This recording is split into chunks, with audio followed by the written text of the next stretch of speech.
L'histoire de Madame Lalaurie, l'acte de torture d'esclaves le plus écœurant de l'histoire.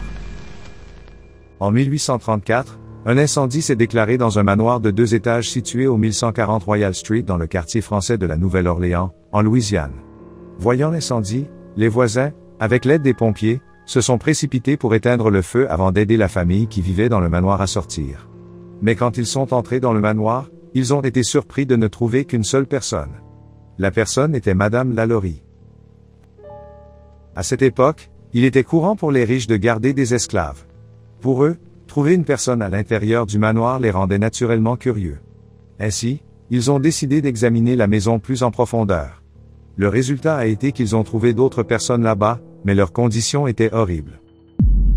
Et cela a quelque chose à voir avec Madame Lalaurie. Madame Lalaurie est née sous le nom de Marie Delphine McCarthy le 19 mars 1787 à la Nouvelle-Orléans, pendant la période coloniale espagnole. Son père était Louis Barthélemy de McCarthy et sa mère était Marie-Jeanne L'Érable, qui étaient tous deux des personnalités éminentes de la communauté créole européenne de la Nouvelle-Orléans. Delphine est la deuxième de 5 enfants et on dit qu'elle a grandi dans un environnement familial harmonieux et aimant. Puis en 1800, alors qu'elle avait 13 ans, elle épousa Don Ramon de López Angulo, un officier espagnol de haut rang. Mais 4 ans plus tard, Don Ramon est rappelé en Espagne, obligeant Delphine, alors enceinte, à l'accompagner. En chemin, ils se sont arrêtés à Cuba, où elle a donné naissance à sa fille. Mais presque en même temps que la naissance de leur fille, Don Ramon est décédé subitement. Donc, comme elle ne pouvait pas continuer en Espagne sans son mari, elle a décidé de retourner à la Nouvelle-Orléans avec sa fille. Peut-être parce qu'elle ne supportait pas d'être veuve, en 1808, elle épousa Jean Black, qui travaillait alors comme banquier, législateur, avocat et marchand.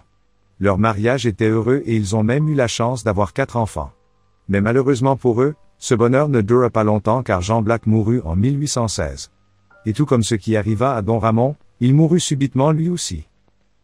Puis quelques années plus tard, l'un des enfants de Delphine tomba gravement malade et aucun médecin de la Nouvelle-Orléans ne put la guérir. Jusqu'au jour où un parent à elle a recommandé un médecin français nommé Leonard Louis Nicolas Lalaurie.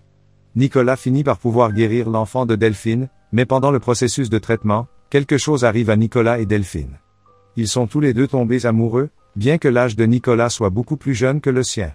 La famille Nicolas en France s'est opposée à leur relation car, en dehors de leur différence d'âge, sa famille avait un mauvais pressentiment à propos de Delphine pour une raison quelconque. Ils lui ont même dit de rentrer immédiatement chez lui en France. Mais Nicolas ne prêta aucune attention aux objections de sa famille. Il était déjà amoureux de Delphine, et de plus, elle était enceinte de son enfant. Ainsi, ils se sont mariés en 1825. Et depuis, Delphine est connue sous le nom de Madame Lalaurie. Au fil du temps, le couple eut une autre fille et, en 1831, Madame Lalaurie acheta la propriété au 1140, rue Royale. Elle a ensuite transformé la maison en un très beau manoir, avec des lustres et des sculptures qui gâchent l'œil. Et directement dans le manoir, Madame Lalaurie joue son rôle de mondaine de la ville en organisant souvent des fêtes somptueuses, où elle déguste le meilleur vin avec les autres mondains.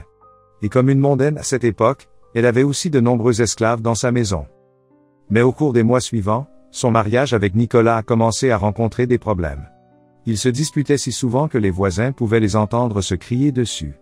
Enfin, en novembre 1832, Madame Lalaurie demanda le divorce de Nicolas, affirmant qu'il l'avait maltraité et qu'elle estimait qu'ils ne pouvaient plus vivre ensemble. À peu près à la même époque, les membres de sa famille ont commencé à entendre des rumeurs sur la façon dont elle maltraitait ses esclaves et les abusait souvent.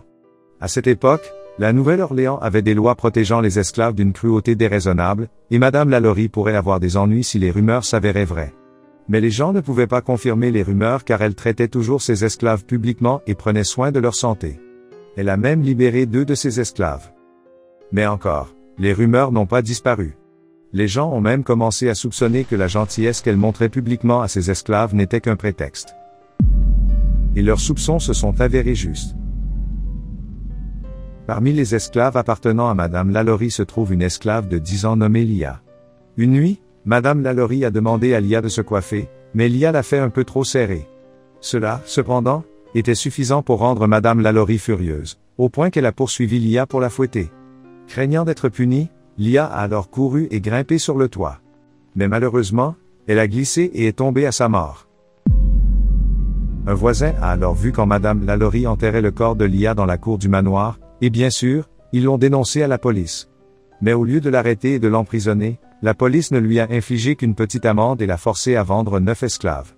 Même alors, elle les a rachetés peu de temps après, et les flics s'en fichaient. La cruauté de Madame Lalaurie ne s'est cependant pas arrêtée là. Un jour, elle a même battu ses propres filles alors qu'elle tentait de libérer les esclaves qu'elle enchaînait sur la cuisinière. Pendant ce temps, un autre rapport indique qu'un de ses esclaves s'est délibérément laissé tomber du 3e étage parce qu'il avait tellement peur d'être torturé par Madame Lalaurie. Il préférait mourir que d'être puni par elle. Peut-être que ces actes inhumains auraient continué si l'incendie du 10 avril 1834 ne s'était pas produit. Lorsque les pompiers ont réussi à éteindre le feu, eux et la police ont trouvé un esclave de 70 ans dont les chevilles étaient attachées au poêle dans la cuisine. Elle a admis que c'était elle qui avait allumé le feu pour tenter de mettre fin à ses jours parce qu'elle avait peur d'être punie par Madame Lalaurie. Par l'intermédiaire de la vieille femme, la police a reçu des informations selon lesquelles plusieurs esclaves avaient été emmenés au grenier. Mais chaque fois qu'ils y étaient emmenés, ils ne revenaient jamais.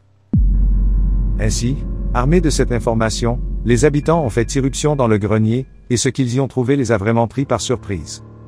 Il y avait au moins 7 esclaves dans le grenier, tous très gravement blessés. Leur corps était couvert de sang et meurtri par les coups. Leurs yeux avaient été arrachés, tandis que leur bouche cousue était remplie d'excréments. Certains d'entre eux sont difficiles à identifier car leurs visages sont écorchés. Mais l'une des choses les plus terrifiantes était la façon dont Madame Lalaurie a torturé une femme en lui écrasant les os puis en les réarrangeant pour la faire ressembler à un crabe. Il y avait aussi un esclave enveloppé dans un intestin humain. On ne sait pas exactement combien de victimes ont été retrouvées dans le manoir, vivants et morts. Une chose est sûre, les gens sont devenus furieux après avoir appris les abominations de Madame Lalaurie, surtout après avoir découvert qu'elle avait enfermé et torturé les esclaves pendant des mois. Ainsi, après que les esclaves ont été évacués du manoir et que la nouvelle s'en est répandue, la foule enragée s'est immédiatement déplacée pour détruire le manoir. Des fenêtres ont été brisées, des portes renversées et des meubles démolis, de sorte qu'au moment où la police est revenue sur les lieux du crime, ils n'ont trouvé que les murs restants du manoir. Malheureusement, ils n'ont pas pu attraper Madame Lalaurie. Elle a réussi à s'échapper, et beaucoup de gens pensent qu'elle est allée à Paris. À ce jour, elle aurait été morte, mais même ainsi, son corps n'a jamais été retrouvé. Quant à son manoir, il n'a pas survécu au déchaînement de la foule. Le bâtiment à son emplacement actuel n'est pas le même que celui dans lequel vivait Madame Lalaurie. Même ainsi, de nombreuses histoires disent que le bâtiment est hanté. C'est donc l'histoire de Madame Lalaurie, l'acte de torture d'esclaves le plus écœurant de l'histoire.